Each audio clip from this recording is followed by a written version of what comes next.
Good evening, Twain PTA. Thank you so much for having me join you this evening to raise awareness on special education.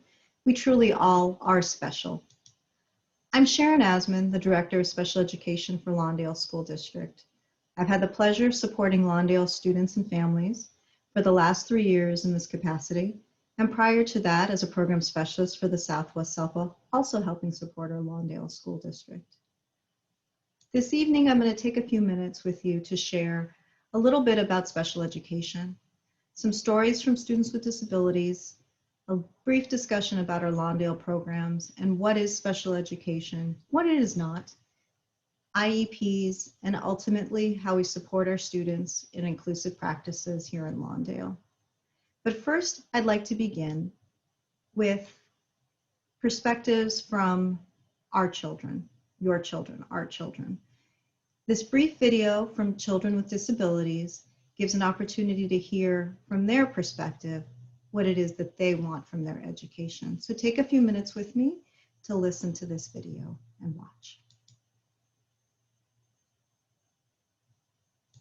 Dear teacher, I know it doesn't always seem like it, but I really do want to listen and learn. Just my brain is kind of different. So this is what I'd like you to know about me. I have to move, or I really can't pay attention. Even though I'm not looking at you, I can still listen to what you're saying. If you tell me, sit up straight, now I have to use all of my brain to do just that. It makes me feel sad when you tell me to try harder, even though I've already tried as hard as I can. I actually listen better when I'm rocking in my chair. When you give me a bunch of directions, I start to think I will never remember all of this. Sometimes my mom or dad ends up doing all of my things. So here's how you could maybe help. Let me get up and move while I'm learning. Let me look wherever I want when you talk to me.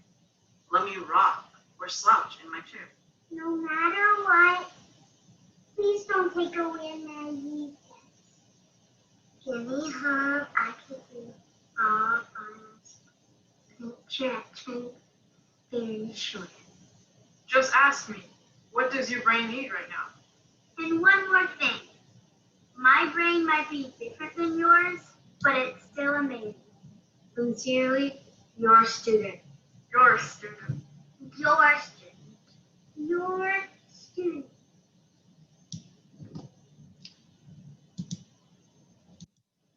Thank you for taking a moment to hear from our children. Ultimately, those are the perspectives that we take with us when we look to discover the best ways to support our students. So our Lawndale special education programs are supporting our students with a variety of needs. Our Learning Center programs are located at all of our elementary and middle school site locations.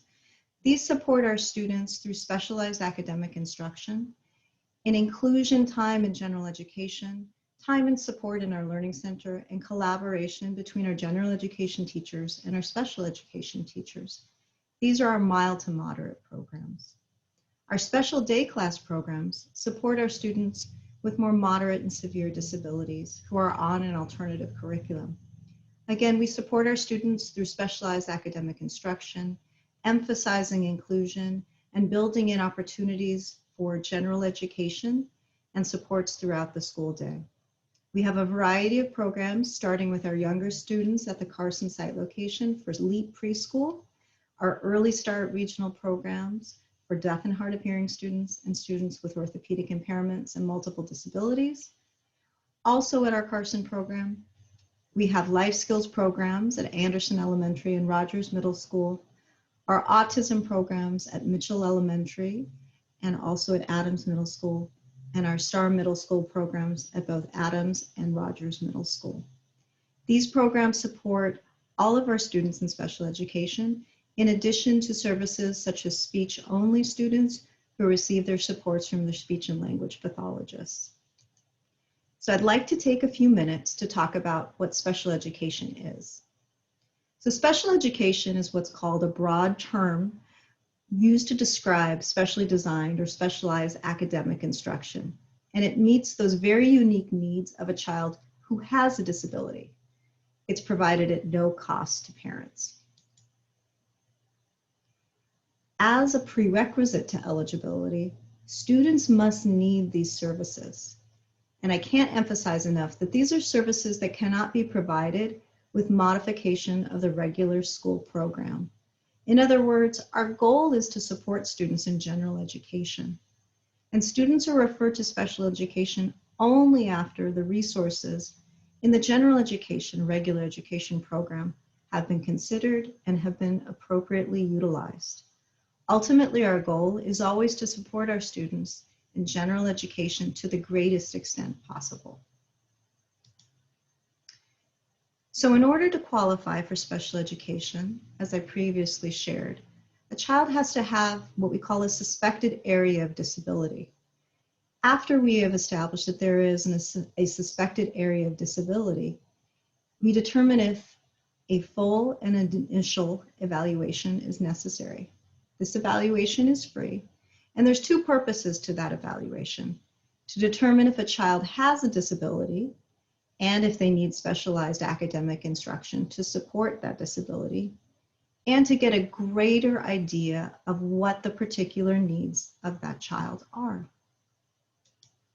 In order to qualify for special education, a child needs to have one of the 13 identified eligibility categories.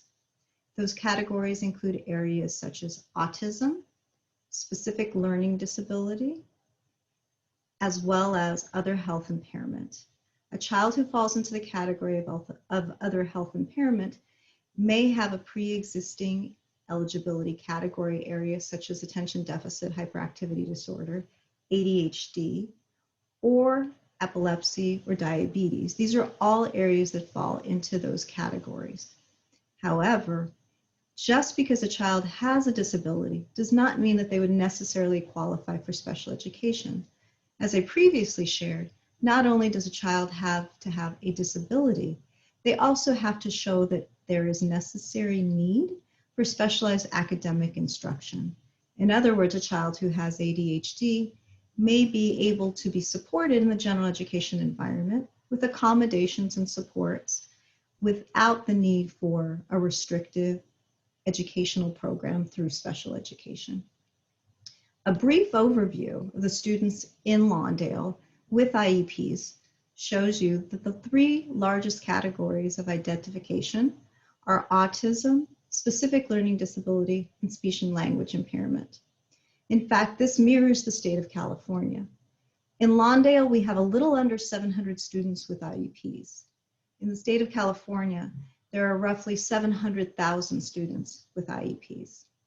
Over the last 20 years, the number of students with IEPs in the United States has risen dramatically, increasing by 20 to 30%. There are now over 7 million children with IEPs in the United States alone. So once a child has been identified and has a disability based off of the assessment process that is conducted through the special education department, an individualized education program is devised for the child. This is a legal document that describes that the individual child's individual education plan. It's provided again to a student who's been determined first to have a disability and second to need those special education services because of that disability. And the IEP describes services towards accomplishments of annual goals. And it is a team effort between your general education teacher, your special education teacher, yourself, and the service providers who will be helping to assist and support your child. Ultimately, if you feel that your child is struggling and needs supports, work with your school site. Our general education and our special education teams work hand in hand together. Talk with your teacher, work with your teacher. If a student study team is needed, one will come together to discuss your concerns and see how we can support your child with intervention. Again, ultimately, we look to support our children in general education to the greatest extent possible, even when they have an IEP. We look at inclusionary practices here in Lawndale and not exclusivity. As you can see here in this chart, the increase in inclusion support for students throughout the nation has increased dramatically over the last 30 years. And that's wonderful. And that's what we do here in Lawndale too. Our students with IEPs are supported not only in their special education environments, but to the greatest extent possible in their general education environments. And the benefits of inclusion are tremendous. Research has shown that it is extremely important for our students to be included. Inclusion improves many outcomes, including general education students, special education students working together to the benefit of accepting each other's individual differences, increased time with peers, increased self-esteem on both ends, higher test scores, and the ability for us all to look past the disability piece and look at the ability piece. Thank you very much for the opportunity to share some information with you this evening. Ultimately, we are all a team working together to the betterment of our students, and I appreciate your time this evening. Thank you so much, and take care.